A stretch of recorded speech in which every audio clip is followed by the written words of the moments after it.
You turn with me, if you'd like, to 1 Samuel chapter 3. Before me and Summer and the girls moved last year, we had all the brethren here decided to pick a book from the Bible and teach through it.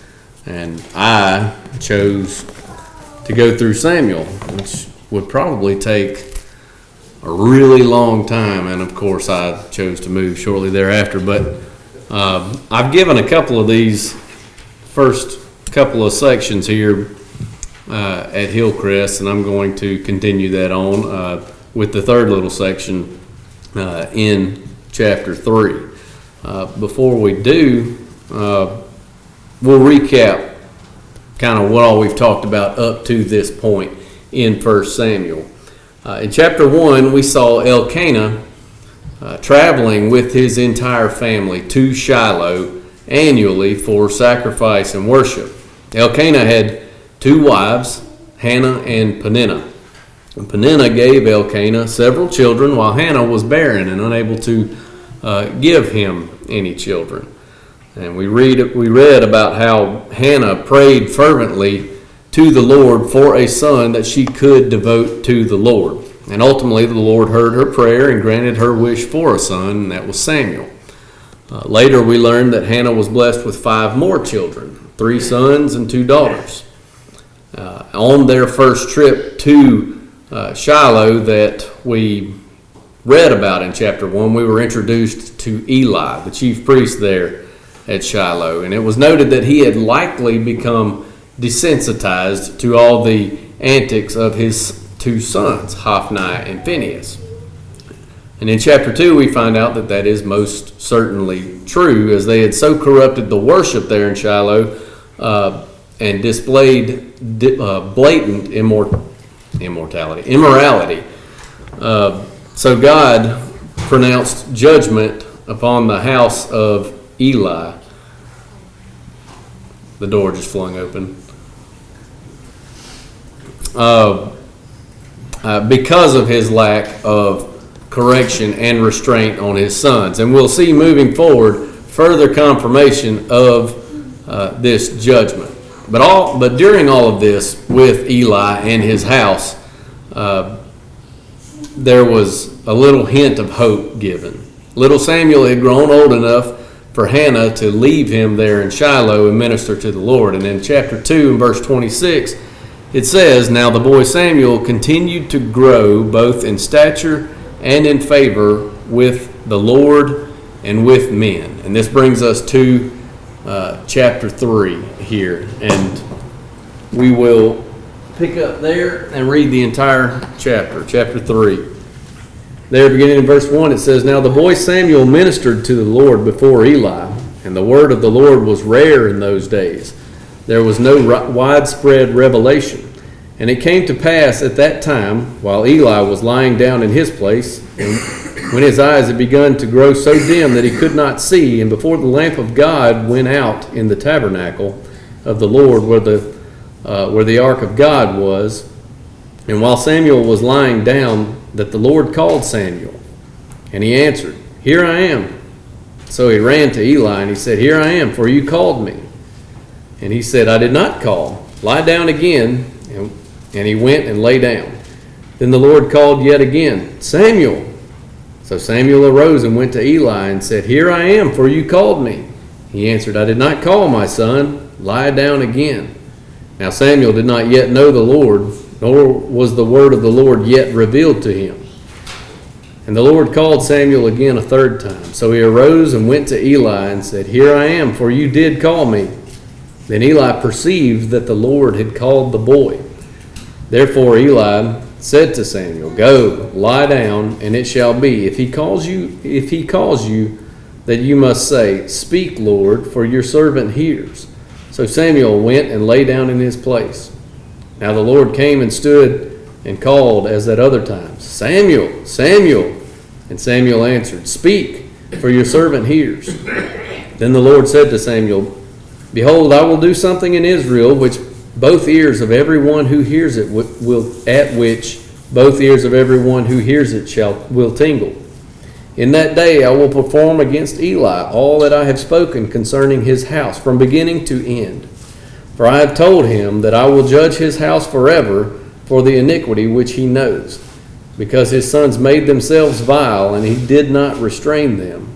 And therefore I have sworn to the house of Eli that the iniquity of Eli's house shall not be atoned for by sacrifice or offering forever. So Samuel lay down until morning and opened the doors of the house of the Lord. And Samuel was afraid to tell Eli the vision. Then Eli called Samuel and said, Samuel, my son. He answered, Here I am. And he said, What is the word that the Lord spoke to you? Please do not hide it from me.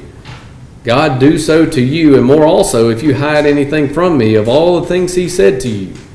Then Samuel told him everything, and hid nothing from him.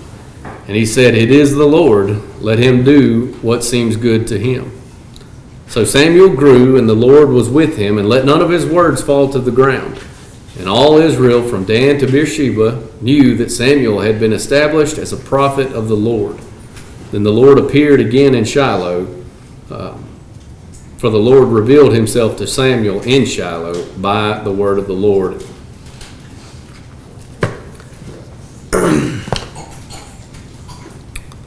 So, there in the first verse of chapter 3, it says the word of the Lord was rare in those days, and that there was no widespread revelation. Given the time period that this story takes place, it's no wonder that God's revelation to Israel was so rare. This was the period of time, the end of the period of time of the judges, where everyone did what was right in his own eyes. Not to mention that their main authority figure, Eli, was old, blind, fat, and unable and sorry, I lost my spot. Unable to control his sons, who had made a mockery of God's sacrificial system. Now, the book of Judges paints a picture of God's people on a steady decline throughout the book. Israel's leadership would decline, and then a new judge would be set up. And for a time, things would get a little better before they would ultimately fall off again, a little bit further than they had before. And with each judge, things would get progressively worse than they were before. And this trend continues throughout the entire book of Judges until we get here to Samuel. So again, it's no wonder that they did not hear from God often. This lack of visions or a rarity of the Word of God implies a great deal of divine displeasure with Israel, or at least its leaders. Just as God's answer to Hannah's plea for a son was Samuel, Samuel is now going to be God's answer to Israel's spiritual barrenness. The scriptures do not explicitly state that God was displeased with Israel. However, this lack of revelation from him does seem to imply that it might be part of his judgment toward them. Other scriptures seem to indicate that this is how he might handle a situation such as this. In Amos chapter 8, verses 11 and 12, it says, Behold, the days are coming, says the Lord God, that I will send a famine on the land, not a famine of bread, nor a thirst for water, but of hearing the words of the Lord. They shall wander from sea to sea, and from north to east. They shall run to and fro, seeking the word of the Lord. Also in 1 Samuel 28, while King Saul saw the Philistines approaching and was fearful, verse 6 says, And when Saul inquired of the Lord did not answer him, either by dreams or by Urias or by the prophets. Now, this was after Samuel had died. So Saul consults a medium at this point to try and draw out the spirit of Samuel. And in verses 15 and 16 of chapter 28 there, it says, Now Samuel said to Saul, Why have you disturbed me by bringing me up? And Saul answered, I am deeply distressed. For the Philistines make war against me, and God has departed from me and does not answer me anymore, neither by the prophets nor by dreams. Therefore I have called you, that you may reveal to me what I should do." And then Samuel said, "So why do you ask me, seeing the Lord has departed from you and has become your enemy? And the Lord has done for himself as he spoke by me. For the Lord has torn the kingdom out of your hand and given it to your neighbor David." See, God is dealing with Saul here much in the same way that he is dealing with Eli in chapter 3. It's as if he's withdrawn the light of his word in order to allow Israel to wander in darkness for a time before he begins a new chapter in his plan for redemption for his people. And speaking of darkness, this little section in the narrative appears to take place during the night. Now, obviously, both Eli and Samuel were said to be lying down in their respective places. Eli in his own place and Samuel in the temple of the Lord where the ark of God was. But also the reference to the fact that the lamp of God had not yet gone out appears to confirm that this encounter with God happens during the night. Now, in Exodus chapter 27, verses 20 and 21, it says, "And you shall command the children of Israel that they bring you pure oil of pressed olives for the light, to cause the lamp to burn continually in the tabernacle of meeting, outside the veil, which is before the testimony. Aaron and his sons shall tend it from evening until morning before the Lord, and it shall be a statute forever to their generations on behalf of the children of Israel." So this lamp would have been tended to during the night hours. And the statement that the lamp of God had not yet gone out also seems to insinuate that it was almost out. The term lamp sometimes is used metaphorically to suggest hope. To say that the lamp of God had not yet gone out seems to be saying that not all hope is yet lost. God made his word rare in those days, but his lamp will again burn brightly. Furthermore, Eli's diminished eyesight was something that would disqualify him from fulfilling his role as a priest.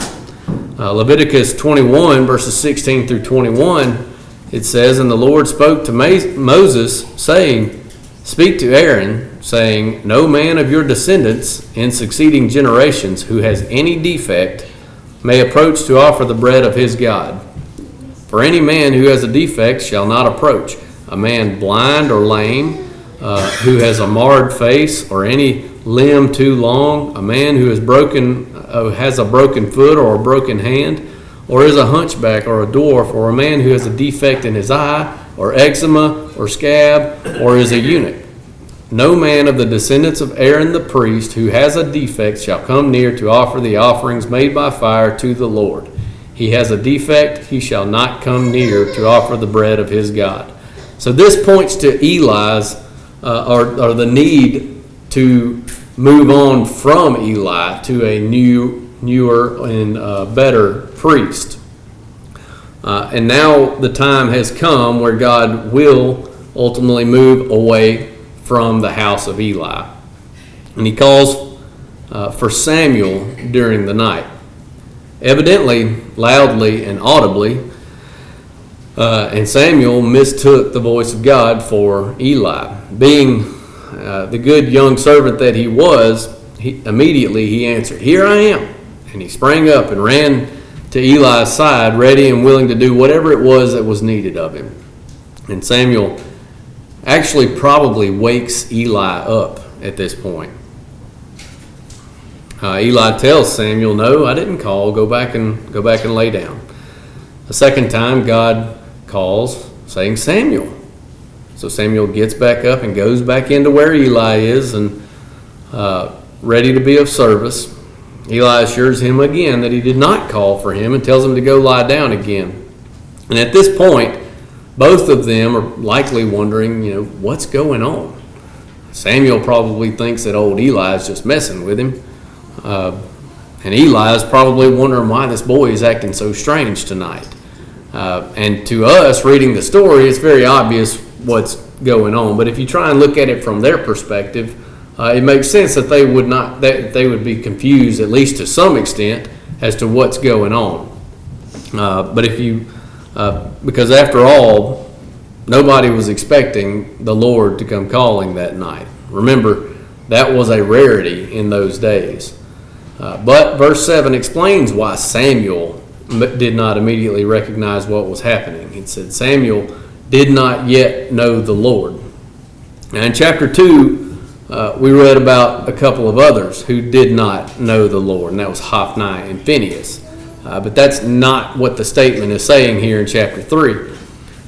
God had not yet revealed himself or provided any direct revelation to Samuel up to this point. And that's what it's talking about here.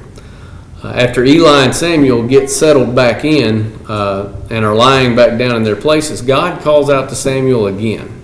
And just as he had done the previous 2 times, Samuel gets back up and goes into Eli saying, "Here I am, for you called me."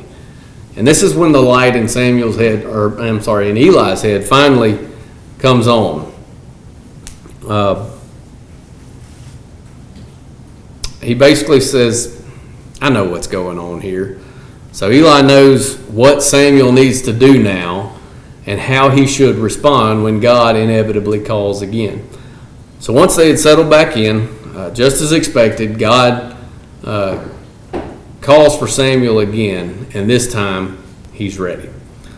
So you might read over this chapter and just consider that this is just part of the narrative, talking about the early days of Samuel and the call of Samuel to become a prophet to Israel. You might wonder how we can draw some sort of application from these verses. Well, rather than taking these verses in the first part of this chapter and trying to apply them directly to our lives, I want you to consider the bigger picture. Consider, what do these verses indicate or teach us about God or about God's people? Well, there's Samuel here. Samuel is slow to really grasp what is happening, and that's understandable, as, like I said, he's new to this kind of thing. He's never had any direct encounters with God up to this point.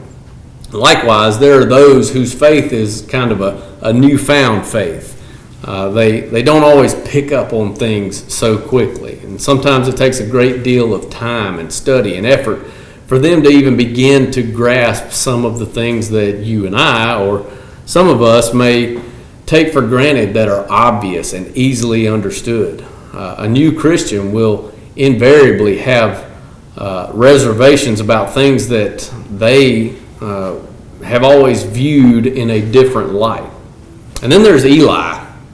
He is the chief priest there in Shiloh. He's a direct descendant of Aaron.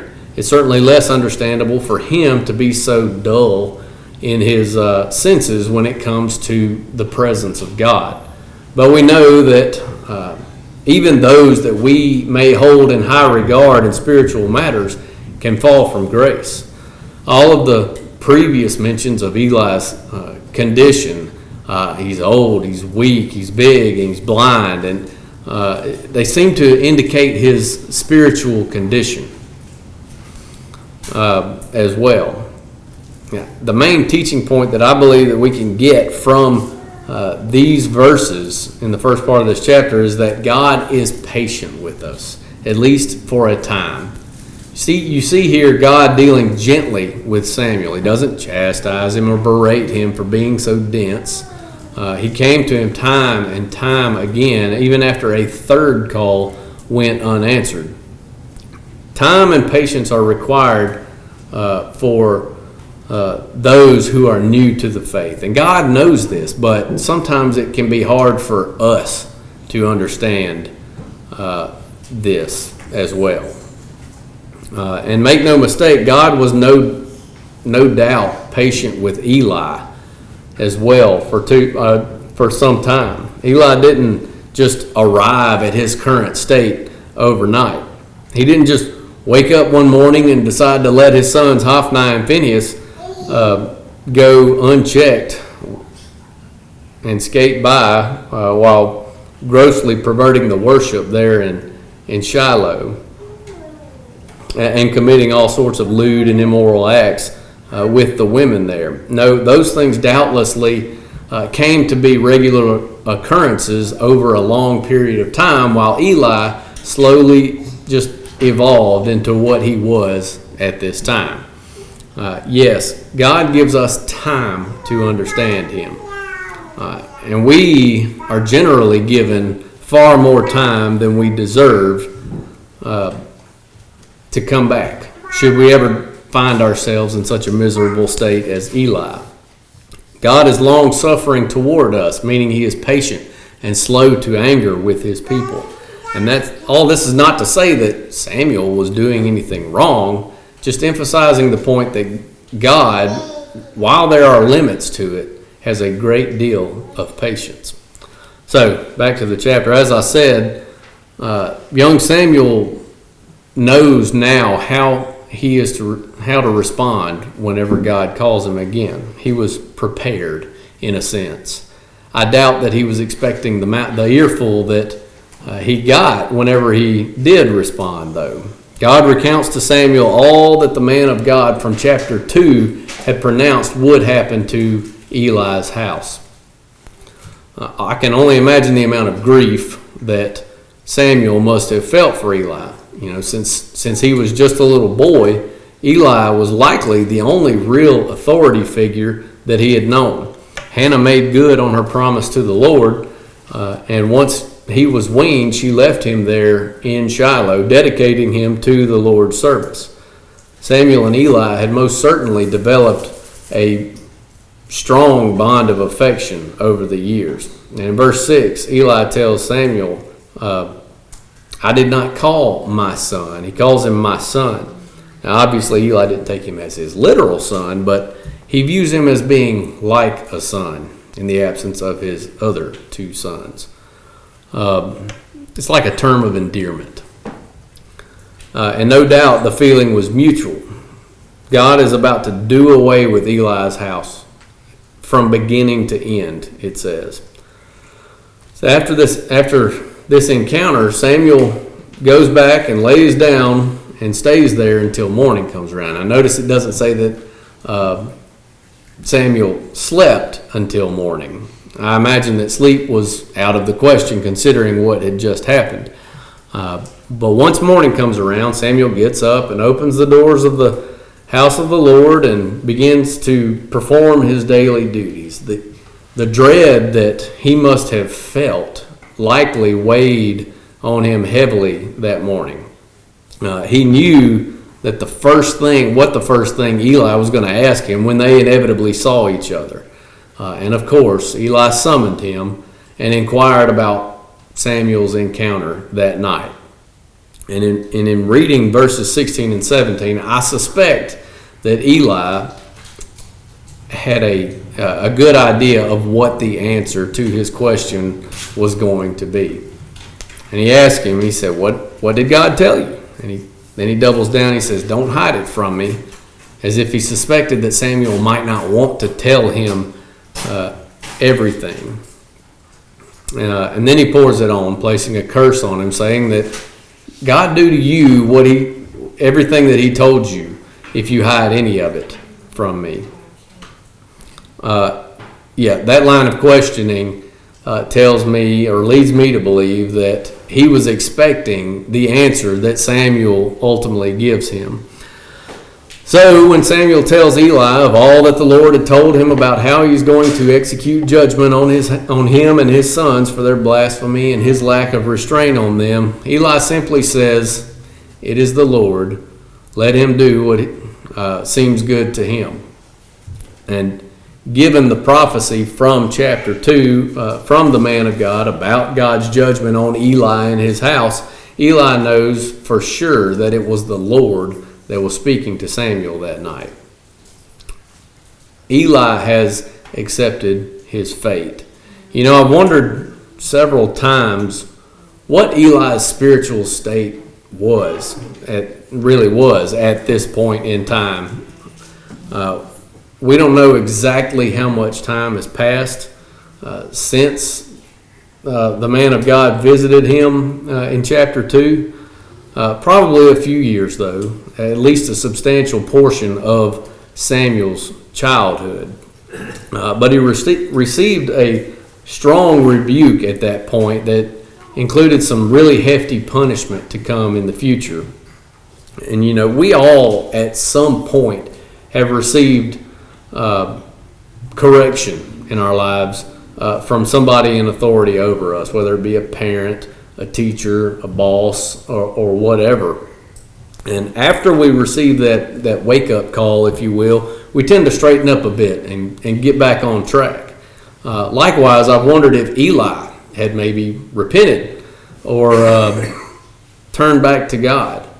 Obviously, in his case, it ultimately would not have changed his fate as it pertains to his physical life, as we read that God made an oath that the iniquity of Eli's house could not be atoned for, and therefore the judgment was irrevocable. All that being said, there's no mention of Eli being repentant or turning back to God. So I don't know the answer to that question, but that has been a thought of mine. So Samuel has now been installed as a prophet. The final verses of chapter 23 tell us that Samuel grew and the Lord was with him and let none of his words fall to the ground, meaning that all that Samuel said, God made happen so that all of Israel would recognize him as the new authority. And God's presence was now realized there again in Shiloh.